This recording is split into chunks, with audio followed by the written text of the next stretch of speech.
అందరికీ good evening, అందరికీ శుభ సాయంత్రం. సో ప్రజెంట్ మన కర్నూలు మార్కెట్లో ఈరోజు కందులు కొనుగోలు అలాగే వేరుశెనగ కొనుగోలు ఏ విధంగా ఉన్నాయి, ఏ మేళని మొత్తం వీడియోలో మాట్లాడుకున్నాం. వీడియో లైట్ చేయకుండా స్టార్ట్ చేసినాం. ఈరోజు కందులు కొనుగోలు కొంచెం మంచిగా పర్లేదని చెప్పచ్చు. నెలతో పోల్చుకుంటే ధర అయితే పెరిగింది. కందులు వచ్చేసి సో కనిష్టంగా 2,900 రూపాయలు ఇంకా ఉంటే గరిష్టంగా 8,000 రూపాయల వరకు అయితే ఈరోజు అయితే కర్నూలు వ్యవసాయ మార్కెట్లో కొనుగోలు అయితే జరిగిందని చెప్పచ్చు. ఇంకా అలాగే వేరుశెనగల విషయం మాట్లాడుకున్నట్టయితే కనిష్టంగా 3,555 ఉంటే గరిష్టంగా 6,871 రూపాయలుగా ఉన్నాయండి.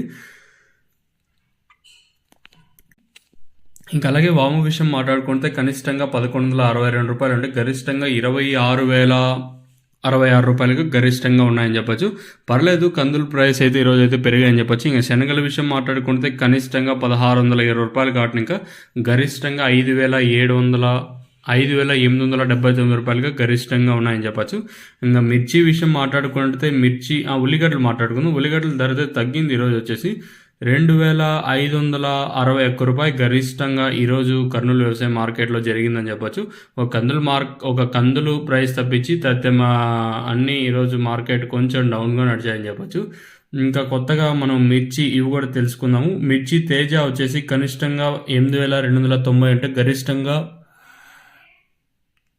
11,599 రూపాయలు ఉంది. ఇంకా మిర్చిలో తాళ్ళు రకం తీసుకుంటే గరిష్టంగా 10,933 రూపాయలు ఉంది. ఇంకా అలాగే ఇది ఉండేది సోయాబీన్స్ ఈరోజు ఏం రాలేదు. ఇంకా అలాగే మిర్చి ఎరుపు రకం తీసుకున్నట్టయితే 13,133 రూపాయలుగా మిర్చి ఎరుపు రకం అయితే, అంటే డ్రై చిల్లీ, రెడ్ చిల్లీలో డ్రై ఉంటుంది కదా, సో అది వచ్చేసి. ఇంకా ఈరోజు కందులు పర్లేదు, మంచి ప్రైస్ అయితే వెళ్ళని చెప్పొచ్చు. దాదాపు ఒక 8,000 రూపాయల వరకు అయితే జరిగింది. మీకు ఇందులో ఏమైనా డౌట్స్ ఉంటే కింద కామెంట్ సెక్షన్లో అడగండి, నేను మీకు రెడీగా సమాధానం ఇస్తాను.